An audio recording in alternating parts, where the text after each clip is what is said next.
नमस्कार मित्रों। आज मैं बात करने जा रहा हूँ बहुत ही विवादित पुस्तक मनुस्मृति के बारे में।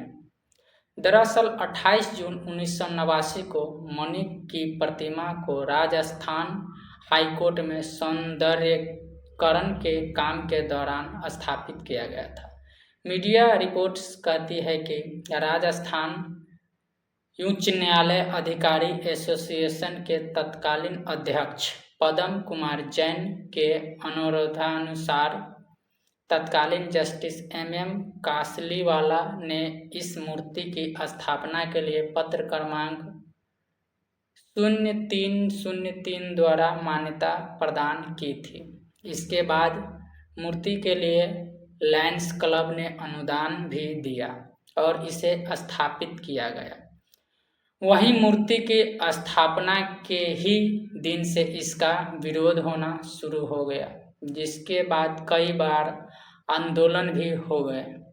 वहीं लगातार हो रहे विरोध को देखते हुए हाईकोर्ट की प्रशासनिक बैठक में 28 जुलाई 1989 को इस मूर्ति को 48 घंटे में हटाए जाने का निर्णय लिया गया। जब इसके विरोध में कोई खड़ा नहीं हुआ कि महर्षि मनु की स्मृति हाईकोर्ट से क्यों हटाई जा रही है, तब धर्मपाल आर्य जी ने उसका विरोध किया और एक याचिका दायर की। उस समय एक वेदपाल शास्त्री वकालत कर रहे थे, जो झज्जर गुरुकुल से स्नातक किए थे।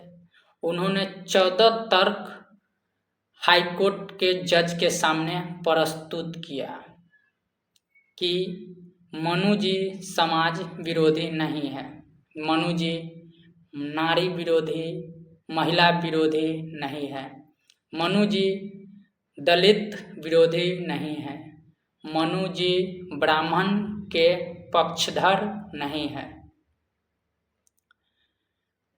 और ऐसे ही 14 तर्क उन्होंने दिए और प्रतिपक्ष याचिकाकर्ता को कहा, आप इसमें किसी एक बिंदु पर बहस कर सकते हैं। तो जज साहब ने कहा, नहीं, आप 14 के 14 तथ्यों के आधार पर बात करिए।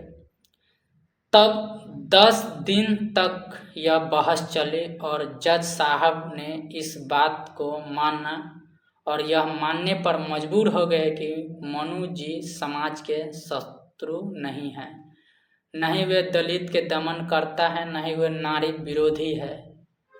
उसके बाद उन्होंने प्रतिपक्ष वकील को कहा कि आप अब अपना पक्ष रखिए।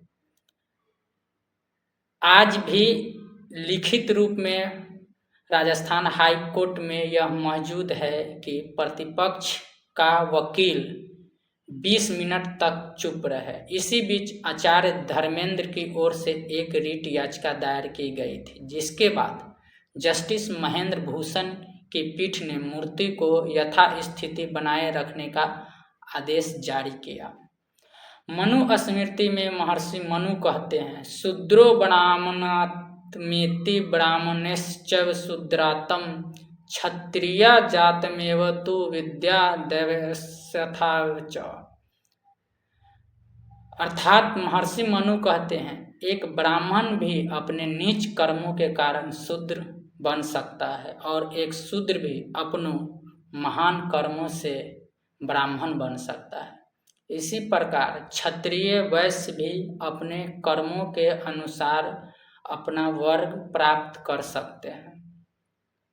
मनुस्मृति में महर्षि मनु कहते हैं, यत्र नास्यतु पूज्यन्ते रमन्ते तत्र देवता, यत्रासु न पूज्यन्ते सर्वास्त्र फलान क्रिया।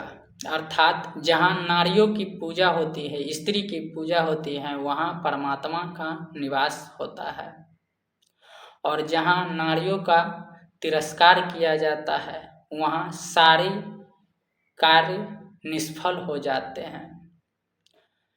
शुद्ध मनुस्मृति में केवल 1214 श्लोक है, लेकिन बाजार में जो वर्तमान में मनुस्मृति उपलब्ध है उसमें 2685 से लेकर 3000 श्लोक है। शास्त्रों के अनुसार मूल शुद्ध मनुस्मृति में केवल 1214 श्लोक ही प्रमाणिक माने जाते हैं। इस प्रकार 1471 श्लोक अप्रमाणिक माने गए हैं, जो बाद में जोड़े गए। मनुस्मृति प्राचीन भारतीय ग्रंथों में से एक है। मानव समाज को नैतिकता, कर्तव्य, आचरण और विधिक व्यवस्था की दृष्टि से दिशा देने वाला एक महत्वपूर्ण ग्रंथ है। इसे प्राचीन काल में धर्म, नीति और कानून का स्रोत माना गया है। महर्षि मनु द्वारा रचित यह ग्रंथ उस समय के सामाजिक संरचना, वर्ग व्यवस्था, आचरण, नियम और न्याय प्रणाली का बोध कराता है। कुछ लोग मनुस्मृति को मानवता का संविधान मानते हैं, क्योंकि इसमें जीवन के प्रत्येक पक्ष जैसे धर्म, शिक्षा, दंड, स्त्री पुरुष संबंध, राजा का धर्म, समाज का संचालन और विस्तृत निर्देश दिए गए हैं। मनुस्मृति में अंग्रेज सरकार और मुस्लिमों आक्रमण द्वारा मिलावट किया गया था। अंग्रेज ने एक विलियम हंटर को नियुक्त किया और कहा कि तुम भारत के सभी धर्म ग्रंथ को पढ़ो और समझो। तब विलियम हंटर ने एक कमेटी बनाई और उस कमेटी के तहत उसने भारत के सभी ग्रंथों में मिलावट किया, अर्थ का अनर्थ किया।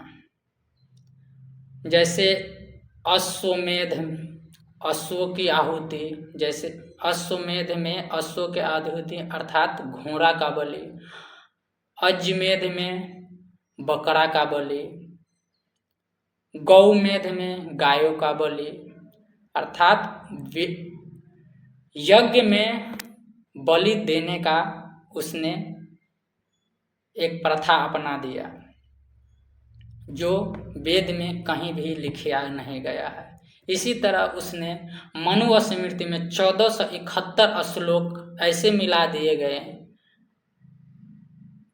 कि या तो हमारे धर्म ग्रंथ को पढ़ने के बाद यहाँ पे जो भी युवा पीढ़ी होगा या तो वो नास्तिक बनेगा या मुसलमान या ईसाईयत की तरफ उसका रुख हो जाएगा। और वह इस कार्य को करने में सफल भी हुए हैं। उनका एक ही फंडा था, फूट डालो और राज करो, और उसने किया। और ये फूट आज तक हमारे समाज में है।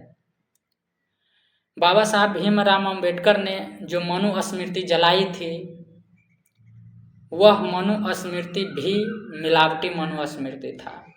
एक बहुत बड़े साजिश के तहत बाबा साहब अंबेडकर को ओरिजिनल मनुस्मृति नहीं दिया गया। अगर वे ओरिजिनल मनुस्मृति पढ़ लेते तो वे मनुस्मृति के अनुसार ही अपना जीवन जीते। मनुस्मृति नहीं मिलने के कारण वे बौद्धिस्ट बन गए। अगर अभी की माने तो हमारे समाज में दलित, शूद्र, क्षत्रिय, ब्राह्मण, वैश्य सब हैं। और जो ब्राह्मण के घर में जन्म ले रहा है वो ब्राह्मण बन रहा है, जो क्षत्रिय के घर में जन्म ले रहा है वो क्षत्रिय बन रहा है, जो वैश्य के घर में जन्म ले रहा है वो वैश्य बन रहा है। लेकिन भारत अनादि काल से कर्म प्रधान देश रहा है। भारत में एक ब्राह्मण भी शूद्र बन सकता है अपने कर्मों के अनुसार, और एक शूद्र भी ब्राह्मण बन सकता है अपने कर्मों के अनुसार। लेकिन समय बीतते गया और यह शिक्षा प्रणाली खत्म हो गई। इसी के साथ यह वीडियो मैं समाप्त करता हूँ। अगर यह वीडियो आपको अच्छी लगी हो तो लाइक और शेयर जरूर करिएगा। धन्यवाद।